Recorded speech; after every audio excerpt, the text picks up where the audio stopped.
over the summer, we filled out our leadership team, and I started holding Zooms as president while I was in Germany.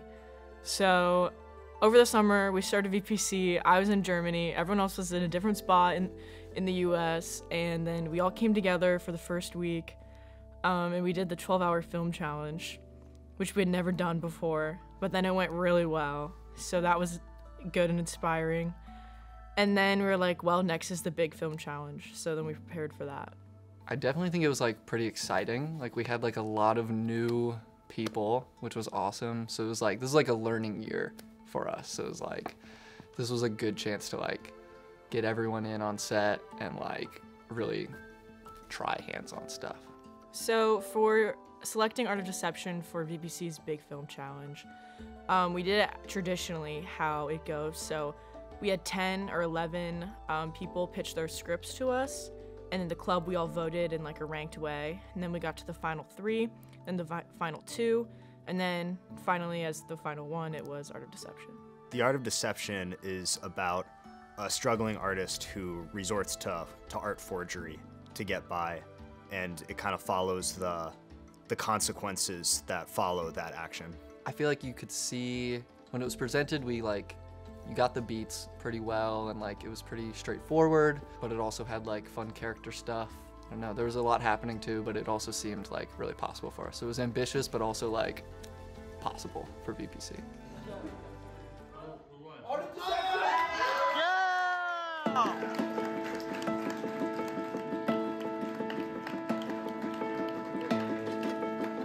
Yeah, when it was first announced that this project was going to be done, I was really thrilled because I've been a part of VPC for a couple of years now. I know what they're capable of.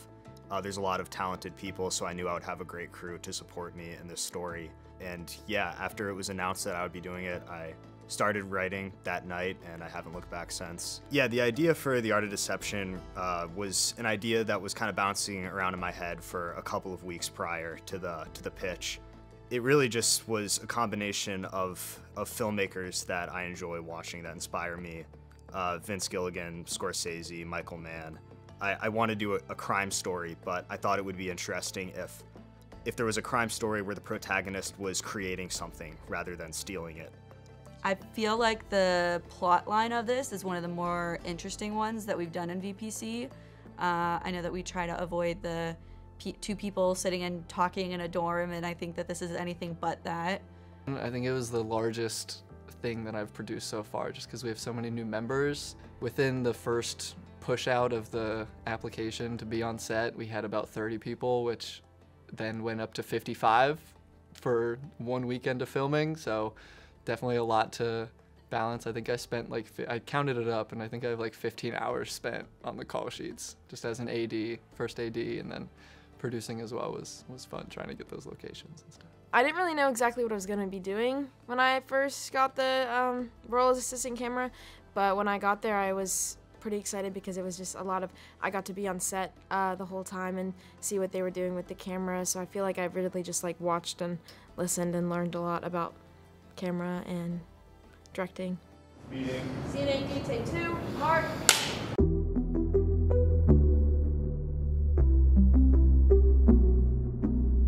It sounds obvious, but I think Nikki is ultimately an artist. I know it's kind of the whole point, but he's the classic archetype of a starving artist, and I think Nikki is just someone who, art is his life, and he does what he has to do.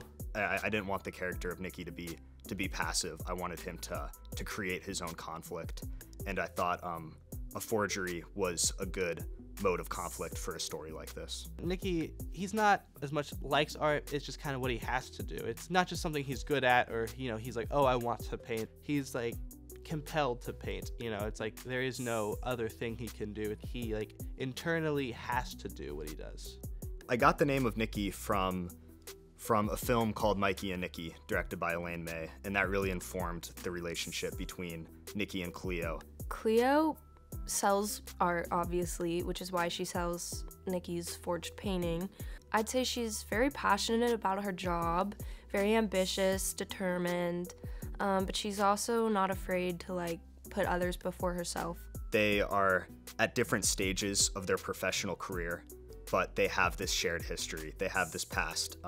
Even though they're not in a relationship in a romantic sense, they care about each other and they want to see each other succeed. And even though they don't always see eye to eye on situations, they're always looking out for each other. I really liked wearing her outfits. Like, I just felt so professional, and I just felt like a girl boss with the whole character. Like, she kind of just has power in some situations, and it was really fun playing a character who like knows what she's doing.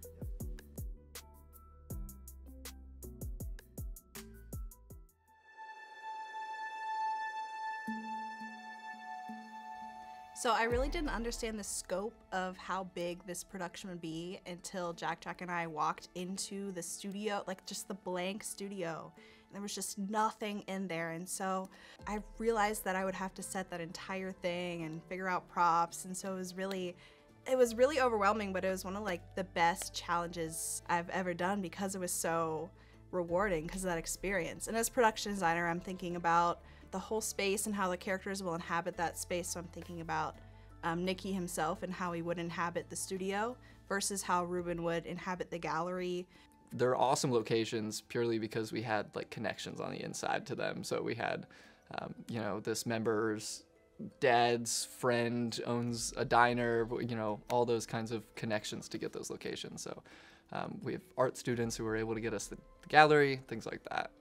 So it was really interesting experience seeing the place where I go to school completely transformed into Nicky's studio. So it came with a sense of responsibility for that space from me. Yeah, the sets for this movie are really incredible. I'm very happy with how they turned out. Ruben's gallery was a lot of fun to think of the set decoration and think about Ruben's character and what he might value in his gallery. So through the use of where we put the paintings, what paintings we put where, it can really inform a lot about him. Nicky's studio was also a lot of fun to set decorate because there's so many just little details. Every post-it note that's put on the wall was handwritten by someone in the crew, so there are a lot of fun Easter eggs.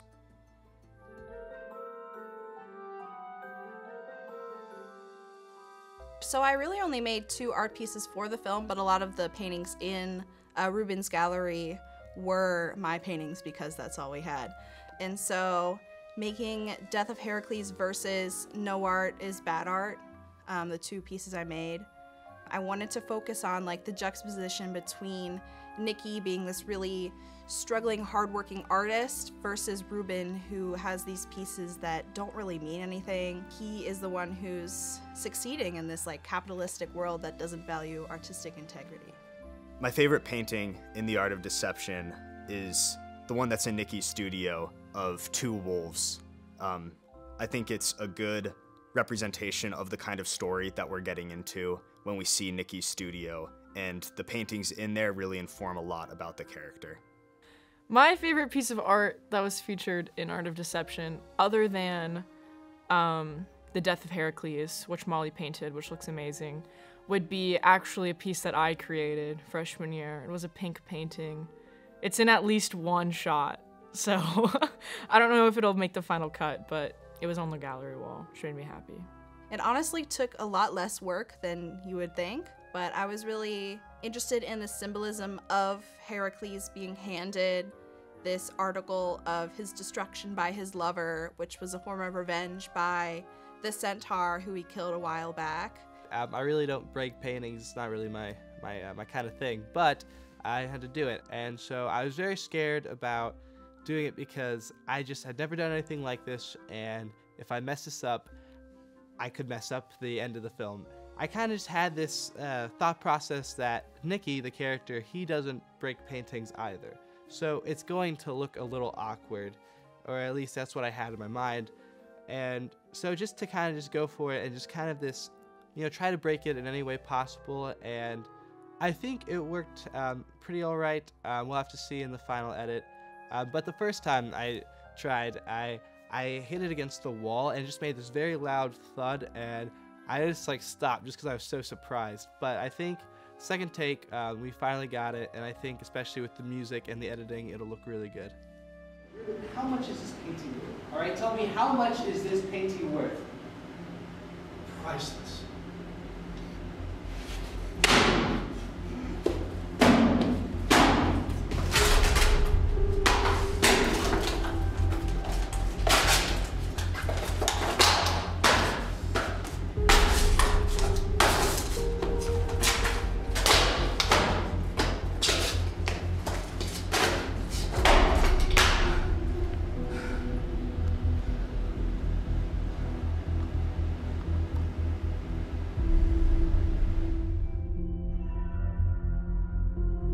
I describe Ruben as kind of a showboat, you know, and someone who likes to make a performance out of everything. And also someone who doesn't appreciate it when someone tries to pull one over on him. You know, he's the one who tries to do that to other people. You know, it's like a don't bullshit a professional bullshitter type of deal. The relationship between Nikki and Ruben really came out of the necessity for conflict in the story. Nikki and Ruben are complete opposites in pretty much every way. Nikki is a creator and Ruben is a critic, or he's an exploiter. He doesn't see the value of art in itself. He sees it as money. When Nikki has to go into forgery, he's lowering himself to Ruben's level, to seeing art not as intrinsic value, but as monetary. What I liked the most about playing Ruben is just how much fun playing someone with that big of an ego was, you know? Like, again, he just loves to make a performance out of everything, as seen with his mannerisms, you know, by the way he talks, the way he walks, the way he dresses, you know? Like, all those things just made him a lot of fun to play. I was beginning to think... Expecting someone else? I think my favorite scene overall was definitely the torture scene, which I know that sounds weird, but it was really fun. We have to do a lot of fun stuff with the special effects, the makeup, I guess. A lot of blood, and that just made it really fun. In between each take, I'd like get blood reapplied, and that was just really cool, and that felt really fun. And that scene just had a really good energy the entire time filming.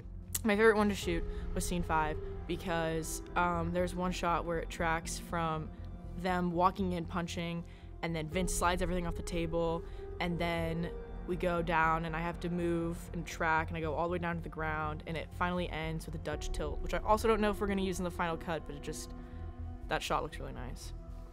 It's all about angles, you know? Camera was placed at an angle where you can't see his hands, so you can't see where I'm smashing, you know? It looked so real that I was like flinching, even though I was seated in a space that I could 100% see that I was like in front of his hand. It wasn't anywhere near his hand. He was okay, but between the acting and the pacing and their reactions, it just was so perfect and perfectly timed that it made me like wince every time. Nikki, I don't want to hurt you, man. But I have to. Wait! Down! Down! Down! Alright. Enough. Oh.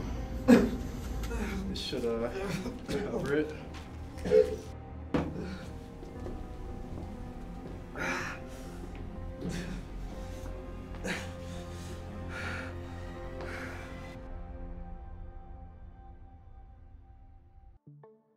There was 2 tracking shots that I think just like watching it back, watching us, not really watching the footage itself, but watching it back, it looks insane. There's one of the outdoor night scenes where we tracked Aiden running towards us. So the running shot was where Aiden, or the main character, he was going to run up to punch somebody, and so we wanted that to be more like chaotic and showing the emotion when he's running. So we did a close-up shot of a little bit below him and ran in front of him. We all ran backwards, and I had my hands on both Noah and Lillian's back, and I just like kept them from hitting the walls because she had to just run backwards while watching her camera and then also watching the monitor to make sure that his face was still in frame. So I was one of the only people that still stayed upstairs, and I watched everything from above, and watching it from a completely different angle made everything look so much cooler, in my opinion.